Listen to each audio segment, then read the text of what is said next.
I would never actually do this, like ever. But I think it's really important for people to see how words actually affect people, because it's really fucked up. Hollywood earthquakes rarely shake the red carpet. They rumble out of sight, behind tinted car windows and NDA-sealed conference rooms.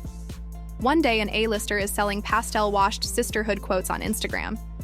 The next day, industry phones stop ringing, seats disappear from panels, and algorithmic dust settles over accounts that once glowed neon.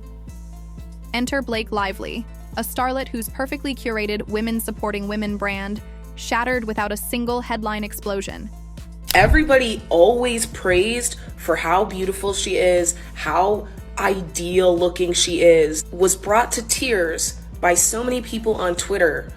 Tonight we trace every covert maneuver, every leaked deck, and every whispered phone call that converted Sydney Sweeney's polite "thanks for dinner" into the most devastating two-letter answer in modern showbiz: no. Buckle in, because you're about to see how strategic silence devours louder egos whole. March 2024, Brentwood. A private room in a low-key bistro where the bread costs more than the chandeliers. Reese Witherspoon arrives first, hair tied back, no publicist in tow, eyes scanning exits like a chess player plotting 4 moves ahead. Nicole Kidman sweeps in next, as disarming as ever in a cream blazer that probably cost more than most indie film budgets. Finally, Sydney Sweeney slips through the frosted doorframe, cheeks pink with excitement, convinced this is her "I made it" moment. Except it isn't a toast. It's triage. 8 hours earlier, Reese's phone buzzed with a cryptic, almost clinical warning from a luxury brand stakeholder. Blake's team is circling Sydney. No backstory, no emojis, just raw intel delivered like an emergency code. Reese, a veteran of 1,000 PR storms, speed-dialed Nicole before the text bubbles cooled. They agreed the only antidote to a silent takeover was a silent coalition. Dinner begins. Sydney beams, thanking them for mentorship. Reese responds with warm anecdotes, but keeps checking a tiny leather notebook, out of habit, but also strategy. Mid-entree, Nicole leans in and, with velvet calm, utters the 8 words that will define the next year. Blake plays loud. We'll win by whispering first. Sydney frowns, unsure whether it's Hollywood folklore or direct prophecy. By dessert, Reese slides her number across the table and adds, "If Blake calls, copy me." Out on the sidewalk, paparazzi snap only.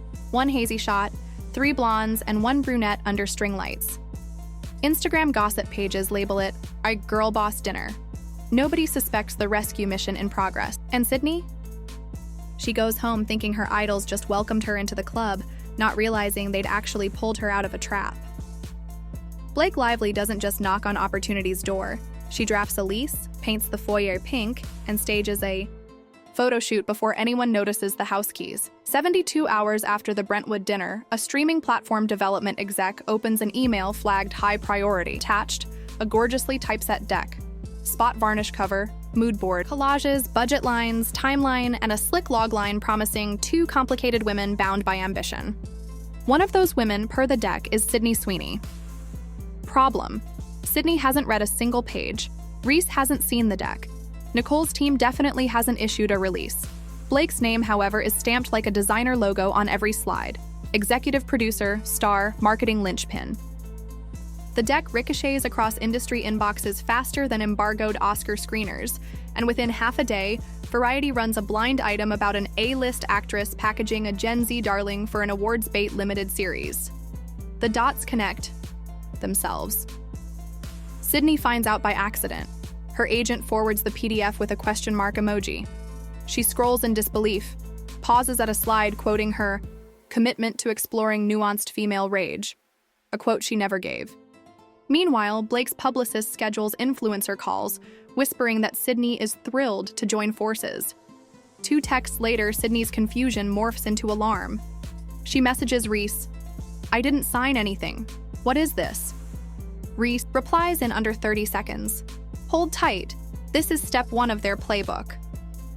Behind the scenes, Reese's lawyer team starts collecting timestamps. Deck creation date, email logs, digital fingerprints. They're not gearing up for war, they're documenting sabotage. Reese and Nicole aren't newbies. They know Hollywood loves a good tug of war, but studios love a sealed deal more. 2 years earlier, they'd filed a shelved concept called Inheritance, a multi-generational thriller about ambition, legacy, and the ghost families pretend not to see. Contracts existed, financing lines sketched, but the project rested quietly in a Dropbox folder, while both actresses juggled other commitments. Blake's surprise deck jolted that Dropbox awake. Within 48 hours, Apple TV Plus execs receive a meeting request marked urgent. Reese joins via secure Zoom from her home office. Lawyers off camera, slides ready. Nicole dials in from Australia at 6 a.m., hair pinned back, voice smooth as silk. Sydney appears with minimal makeup and maximum gratitude. 25 minutes later, the paperwork to revive Inheritance is signed. Even better, the streamer fast-tracks it. Straight to series, 8 episodes, mid-budget, but prestige marketing spend. Blake's deck, still circulating, now looks like a counterfeit clutch next to the real Dior. Apple's internal email leaks by the week's end. Kidman Witherspoon package closed. Sweeney attached above the title. Hollywood gossip accounts go wild dissecting the phrase above the title, which quietly signals Blake's worst fear. Her name won't even appear on the poster's top line. While Blake's team ping, assistants begging for clarity, Nicole and Sydney exchange character arc ideas in a shared Google Doc. Scene beats, thematic colors, generational echoes. Blake's people send a follow-up deck, now with new fonts and a shorter logline, hoping to salvage interest. The reply is corporate but lethal. We have moved in another direction. In Hollywood, those 6 words sting more than 1,000 bad. Reviews. Public brawls sell popcorn, but whisper campaigns erase memory. Precisely why Nicole and Reese choose the Sub-Zero approach. The first casualty is a Variety Women in Power panel scheduled for late April. Nicole and Reese were set to share the stage with select female creatives, a lineup rumored by savvy junior publicists to include Blake as a surprise guest. 3 days after the Inheritance contract, Variety's website quietly changes the event status to postponed.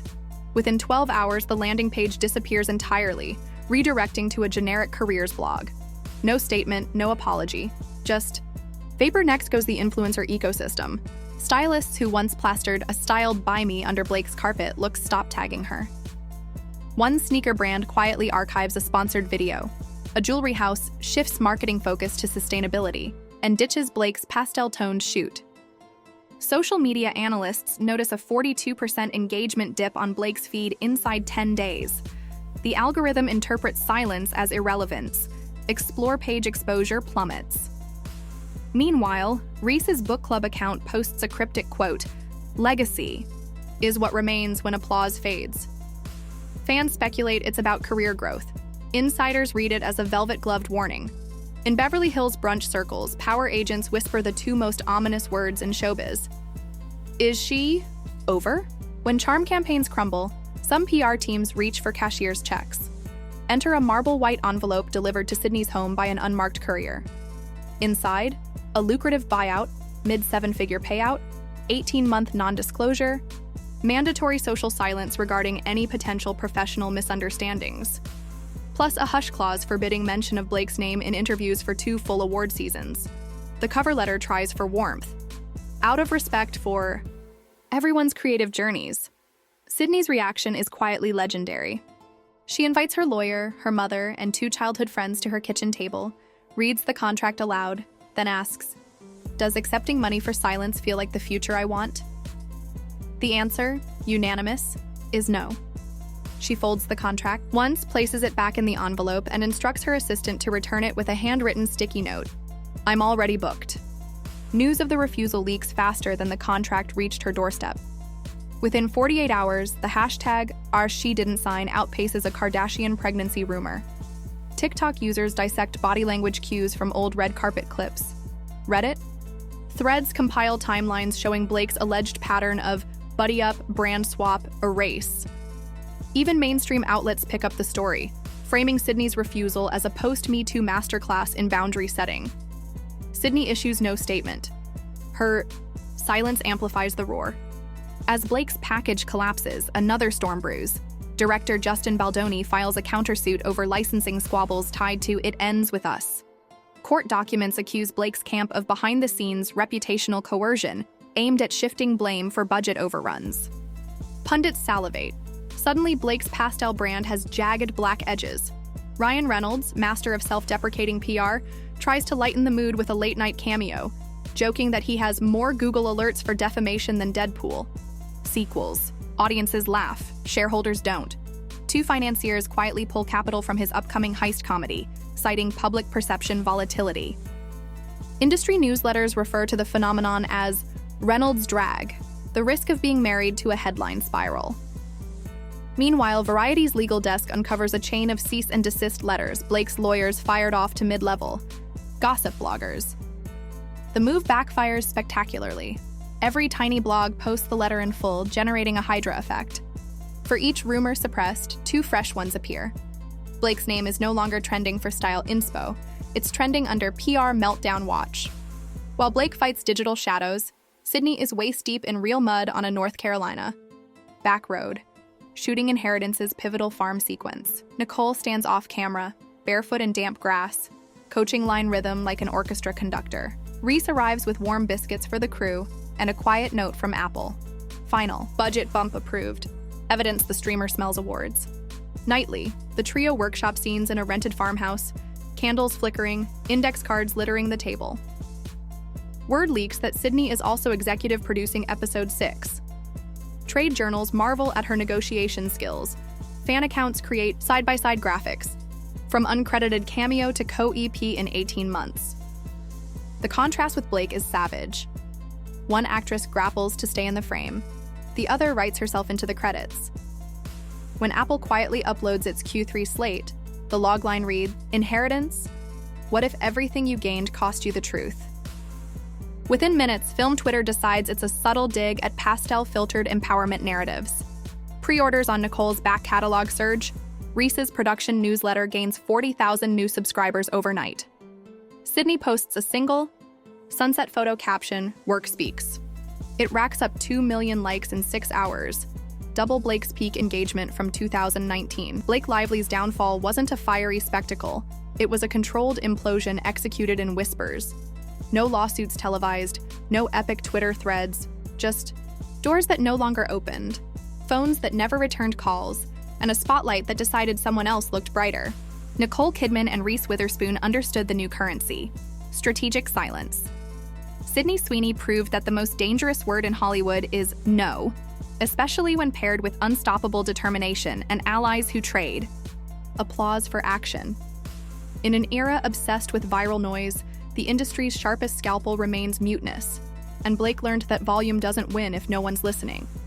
Subscribe now because tomorrow's quiet exile could be even louder than today's.